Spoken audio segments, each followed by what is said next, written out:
Alright guys, BLM here back with more Mass Effect 2. It is storming outside right now, so that's lovely.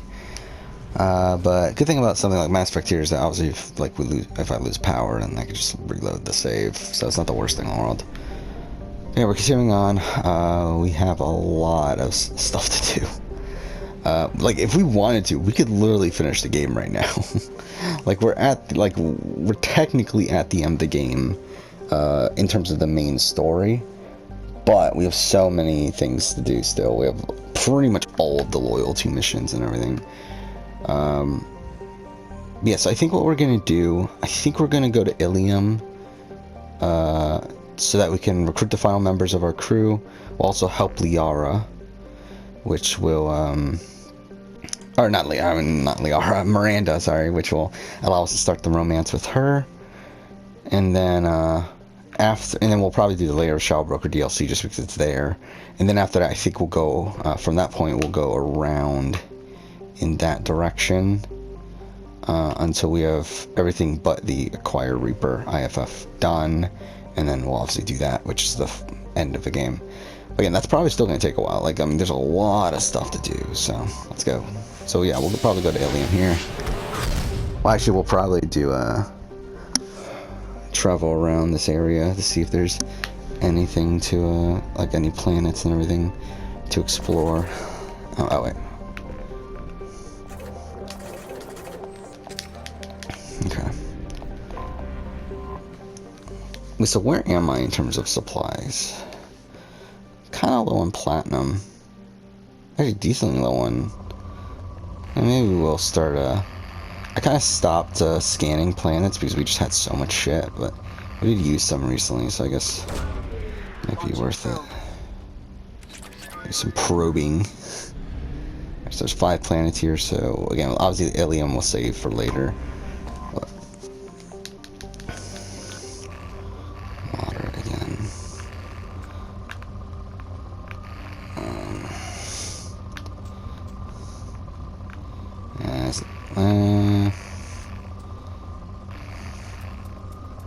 There we go. Probe away.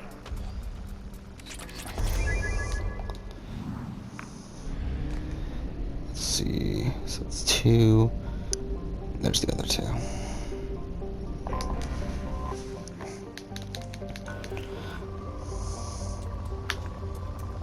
Okay. Launching probe.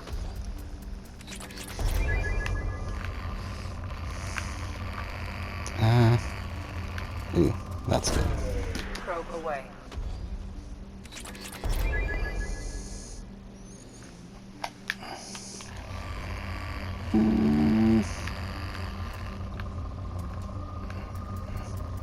Fine. Probe launched. I think we're good.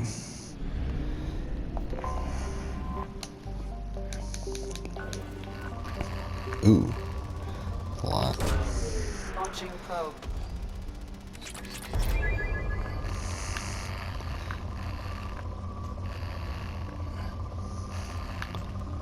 Okay.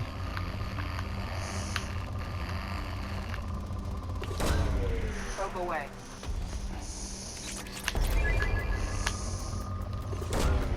Probe away. Alright.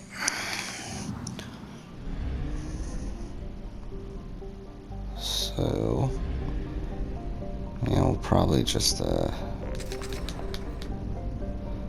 save Ilium for later. So I got at least 2 more systems here. 3, oof.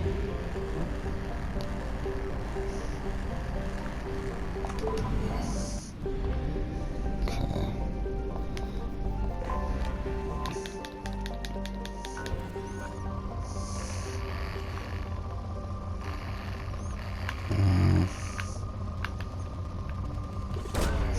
Probe away.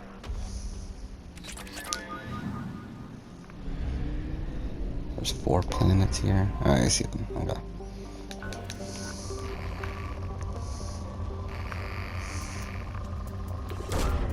Probe away.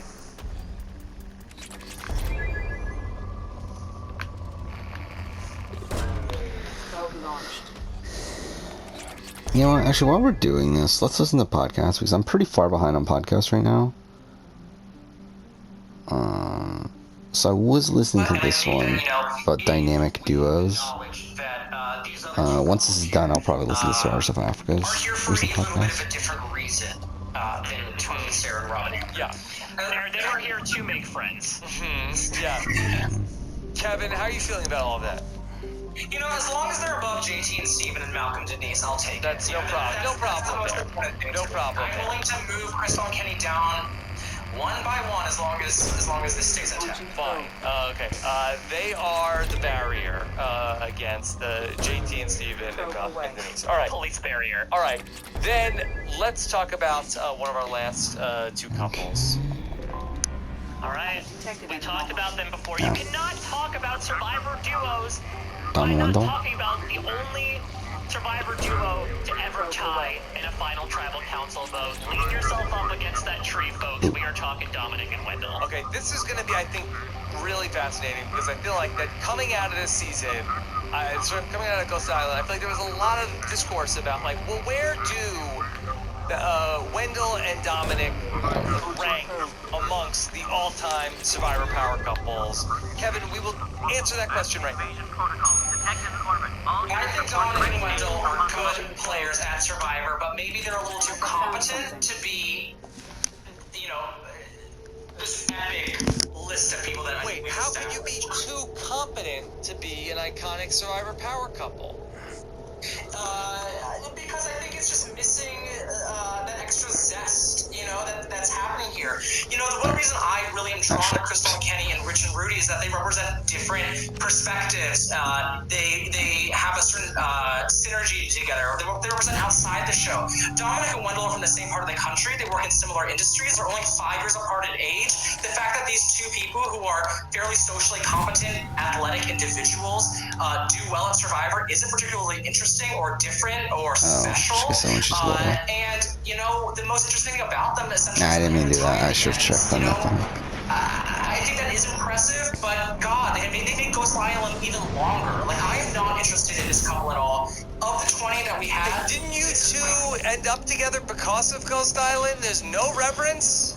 because we weren't paying attention to the finale. We were busy flirting with each other because it was so awful. It was so awful. And I think, like I said, Dom and Wendell deserve a lot of credit for playing a really good game. But so did Kim and Chelsea, and I couldn't put them on this list either. Wow. Just because you're competent does not mean you're interesting as a group. They did not make Ghost Island more interesting because of their dynamic. I did not find myself moved by it, even though they are very good players. What instills with one another? What makes them value each other than their friends? I don't see it. I don't get it, and I'm not moved. And that's why it's hard for me to put them in that first tier, but I recognize it feels like they should at least be in that JT, Steven, Denise, Malcolm, and Erie, because they are, you know, such an obvious pairing. Nigel, are you this hot about the anti-Wendell and Dominic case? We can never come up with a portmanteau from them, even 3 years later. Yeah. By the way, what's the name for them? Team Overtime. Overtime. Yeah, Overtime, that tiebreaker and making it go longer than necessary. Yes, okay. This I'll is give it pretty to difficult. You have to make horseshoes or climb a beam to win the vote at the final tribal council. Yeah. Nige, go ahead. Tell them why they're fine. You know, I think that a little bit of the issue for me with these two in preventing them from being a top-tier duo is that their dynamic is not particularly unique. We've discussed the brother relationship before. I think what really cements these two as an iconic duo is the fact that they worked together, got to the end, and tied, and no one else has done that, right? So that in itself, I think, has to make them stand out from the crowd. But you know, I think that let's say in Bizarro World, one of them gets idled out at Final Five, right? I don't think that they would be remembered for their dynamic or their relationship necessarily. I think they would be remembered as like a strong duo in the way that like Tommy and Lauren were, as well as like another new school successful partnership, right? So for me, they don't have a lot of the same necessarily like pop in some of these different characters coming together as some of these other duos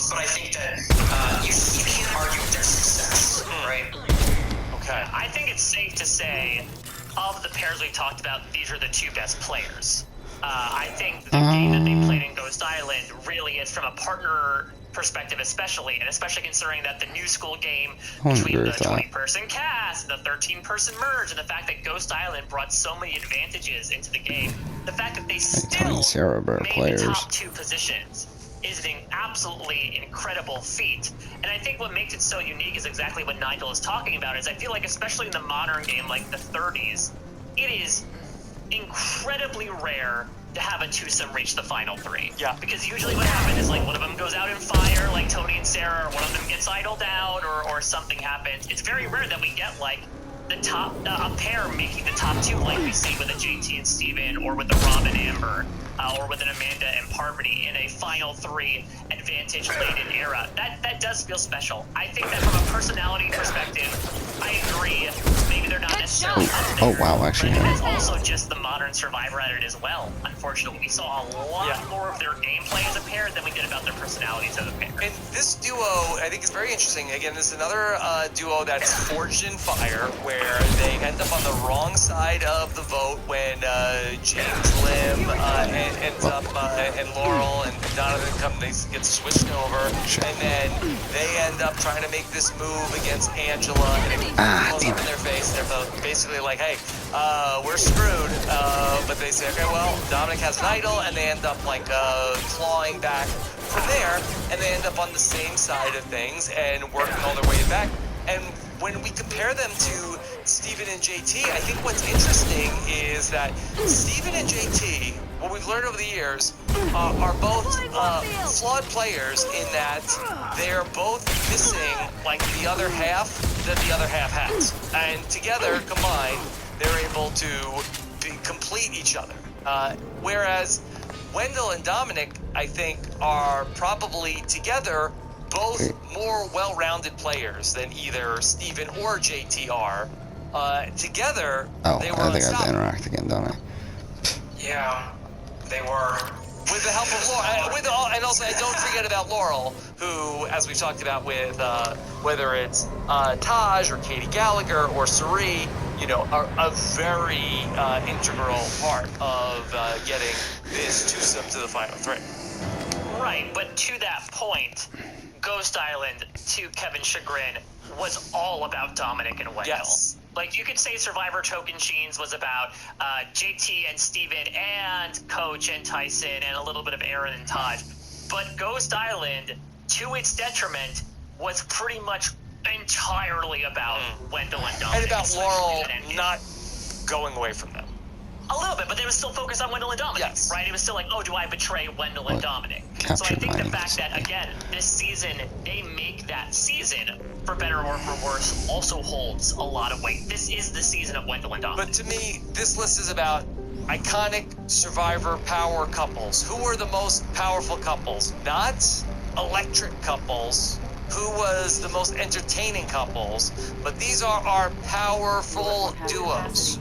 I'm not sure if we'll make it. There's something about best, which is obviously very subjective. It's, what we like and value.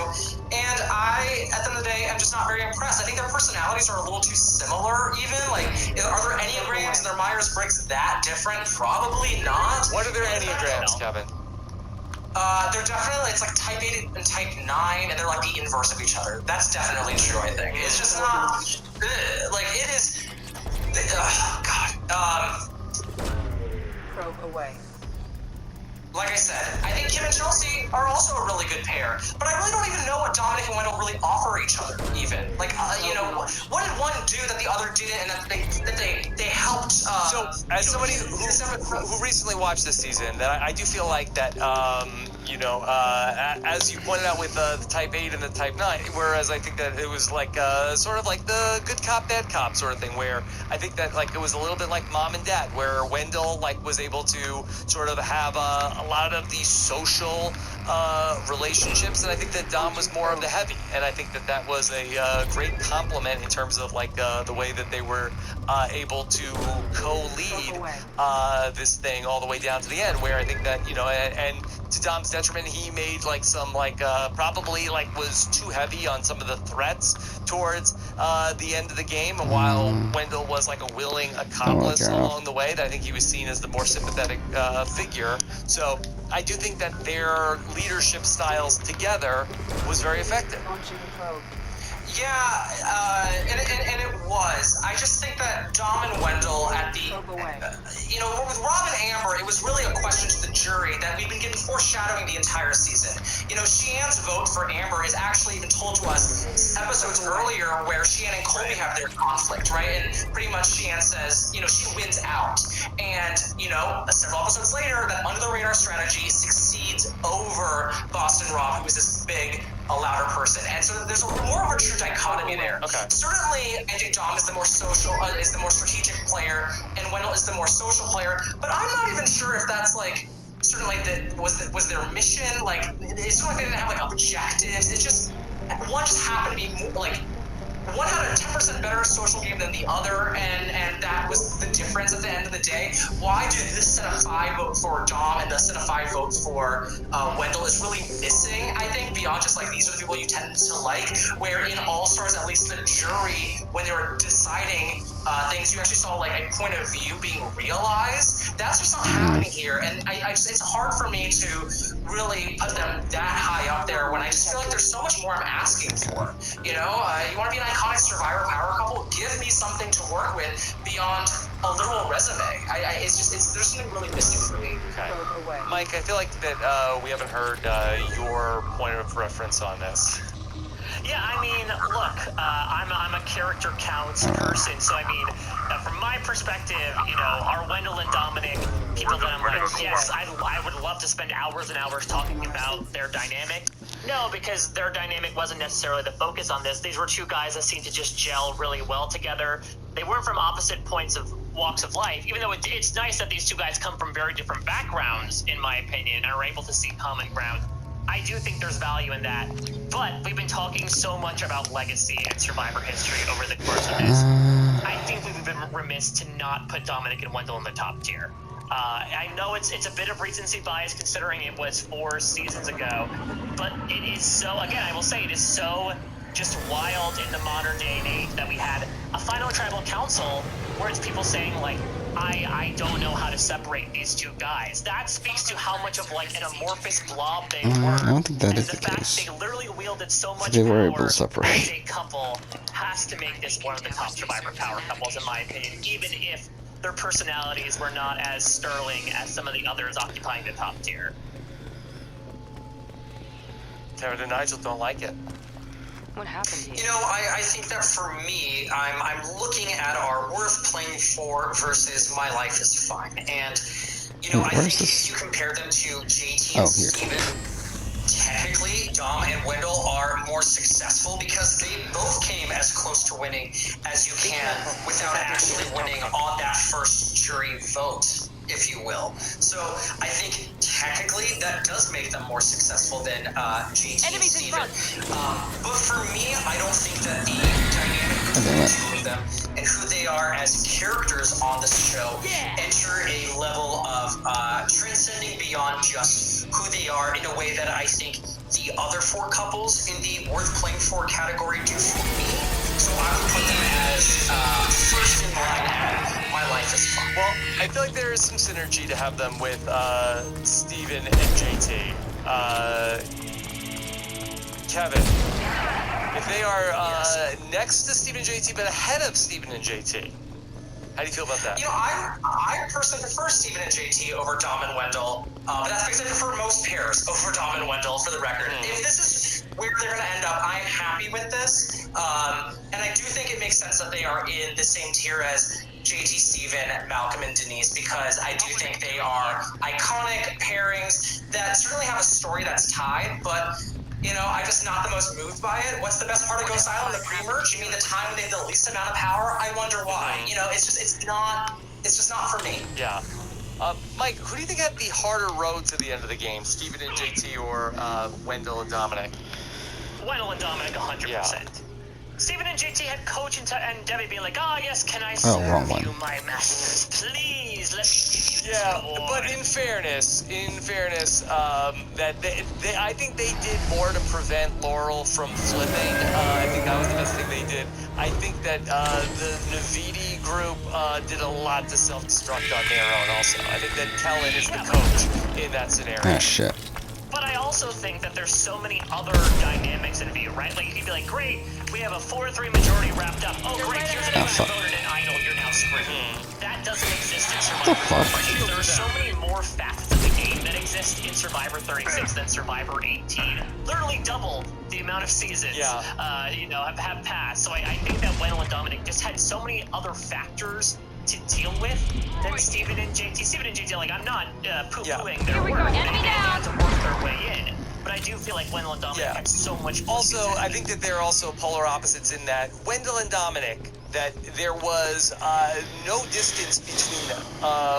It's a 5-5 vote. Steven and JT, it is a 7-0 vote in favor of JT, and I think that speaks to the duo being more powerful. That is the more even duo as opposed to the one that was seen unanimously as the better player.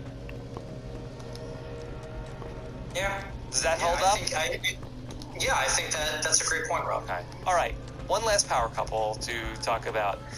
Don't Who know if is it? they're going Tommy and Lauren, to or- make it to.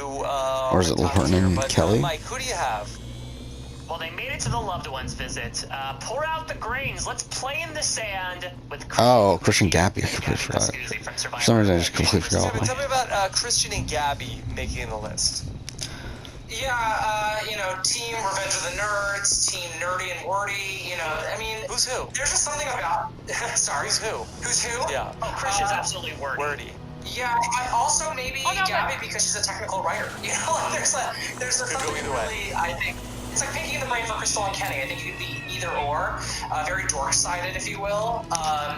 And I like Gabby and Christian. I think the fact that they leaned on each other so much, and that Gabby then wants to vote Christian off, but then Christian gets one over on her at the very end, is a very interesting story about what we thought would be maybe a power couple actually disintegrating. So I think there are certain levels there that it is really moving, even if they were not nearly as iconic or as powerful as some of the others. Okay. All right. Nigel, any thoughts on Christian and Gabby? Yeah, I think that Christian and Gabby are kind of interesting because there's a little bit of a question of recency bias, I think. But we've only seen so many seasons since they played David versus Goliath. But, I think that there's something about them that has just a very fun, happy energy to them. It's to me, almost going back to Gabby asking Christian, will you play with me? It does feel like play. It's just, to me, a very positive experience watching them on screen. I don't know that the two of them together are going to be thought of as an iconic duo, 5 years down the road. But I don't think you can argue with the idea that you will think of them as a duo together. I think that they are just so intertwined in their stories. Are they a successful power couple? That's more of a question, but they are both an important piece that helps flip the game for a period of time. So, while they also might not be as successful as some of the other couples on the list, I do think that they have earned a spot here regardless of final. Mike, Christian and Gabby. Yeah, I mean, I think David versus Goliath has a slew of incredible Survivor characters. I do think, though, that when you think of particular relationships from that season, Gabby and Christian might be the number one in terms of memorability, despite the fact they make it to 8th and 7th place, right? This is like going back to the Kenny and Crystal conversation of, well, their success doesn't necessarily bear out, but that's ironically enough, while Crystal and Kenny run out of each other's ride or dies, it's due to each other. The reason that Christian and Gabby go out. Gabby decides, okay, I need to turn on Christian right now, so Christian's like forced to play his idol, and so he doesn't have it the next round and gets voted out right after Gabby. I think and Christian doesn't even want to vote on Gabby. He voted for Allison. It's because Mike White and Angelina had the better sense about them, and it's like, oh, if all those votes are going on here, let's throw a couple votes onto Gabby to get rid of her. So it's almost a tragic breakup of the power couple in that regard. But I think it's a really fun concept. Sure. throughout David versus Goliath. Is it iconic? No, but is it important? Yes, especially the season 37. All right, well, let's take a look at where we're going to place Christian and Gabby. So I don't think that they're going to be in Forget You Go Home. Goodbye. I feel like they have a place somewhere here in Ain't No Hershey Bar. I don't think that... I would put them above Cochran and Dawn at least. Cochran, so, okay, so that's interesting. I would say that I feel like that they're around here with Colby and Jerry. You want to split up the child-parent relationships. See, I don't know. I do feel like, again, maybe it's recency bias. I just feel like Christian and Gabby's relationship was just such an important part of the narrative of David versus Goliath, where maybe Dawn and Cochran's relationship really wasn't as integral. Okay, Caramel. Kevin, where do you think Christian and Gabby should be? I'll put them right above Pascal and Nalia. That way we keep, these two more like familial pairs together. And, I think there's a lot of interest and intrigue. If they told us the next cast has Christian and Gabby in it, I think a lot of us would be very, that'd be fun, right? To see what the relationship is like, how they play with each other. Barely make you laugh.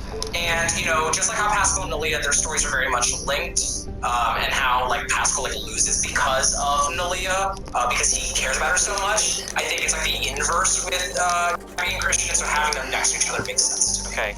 Nigel, how do you feel? All right, let's go to Ilium. I think that I would actually put them behind Dawn and Cochran next to Colby and Jerry, because, Dawn and Cochran and Pascal and Nalia are both much more successful in their outings as duos as compared to Christian and Gabby. As we said, they're, I believe, 7th and 8th placers. And I think that, if we're placing couples next to each other who have similar dynamics, I recall at the time there were some fans online asking Gabby if she had a crush on Christian. And I think that, putting them next to Colby and Jerry, it's an actual platonic relationship. Yeah. Maybe some outside observers were suggesting it was more than that, but in reality, it was truly a platonic. The two that people think are a couple but aren't really a couple, I think that there's some synergy there. Let's just turn it to match game. We're just flipping over cards of what's similar between these things. Well, I think that's part of something you think one thing. It's like that sorts to help to crystal cocksize your thoughts on something. don't ever say crystal cocksize. No, hey, look, we're 3 hours. To be honest, I don't remember. Okay. To be honest, I don't remember Ilium as well as I should have. Let's That's such a process because obviously now we're If you doing need story information stuff. about the area, it would be my pleasure to assist you. Who instructed you to waive the fees?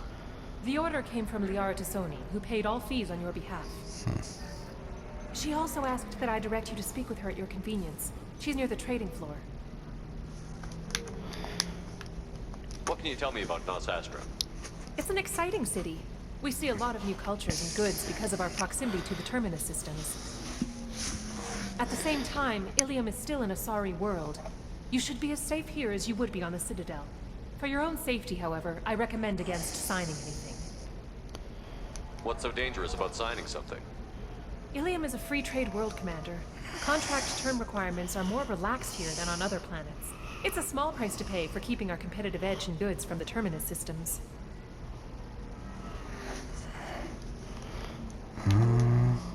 You mentioned trading. What gets traded on Ilium? Anything you can imagine, Commander. Ilium is a wonderful world for those who can afford it.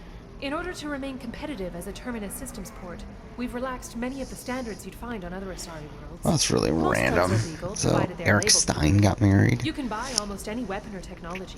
You can even buy indentured servants. I can't believe an Asari world would allow slavery.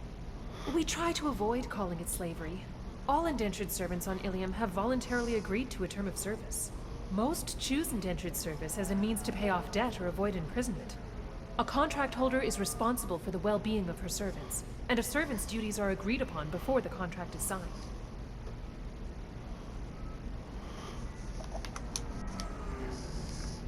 You said Liara was here? What's she doing? Liara is one of Nos Astra's most respected information brokers. Nos Astra is based upon trade. Information is valuable currency, and Liara has done quite well. As I said, you'll find her near the trading floor. She was looking forward to seeing you. I'm on a mission. Can you help me find someone? I can help you find major entertainment centers or stores, but I'm afraid I can't point you to individual people. Liara is excellent at that type of work, however. I imagine she can help you.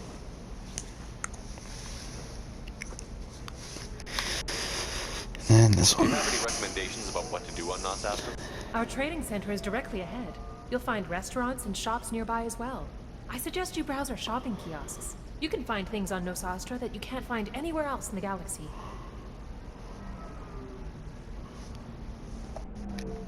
Thank you. Again, welcome to our city, Commander. Please enjoy your stay. Customs records indicated just a car named Samara is visiting this port, Shepard. Your former teammate, Liara Tassoni, may have more information. Her office overlooks the trading floor. You may wish to speak with her regarding the whereabouts of Thane Krios, the assassin on your dossier, as well.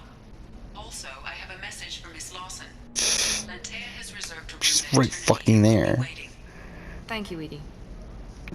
So dumb. Whatever, we're done.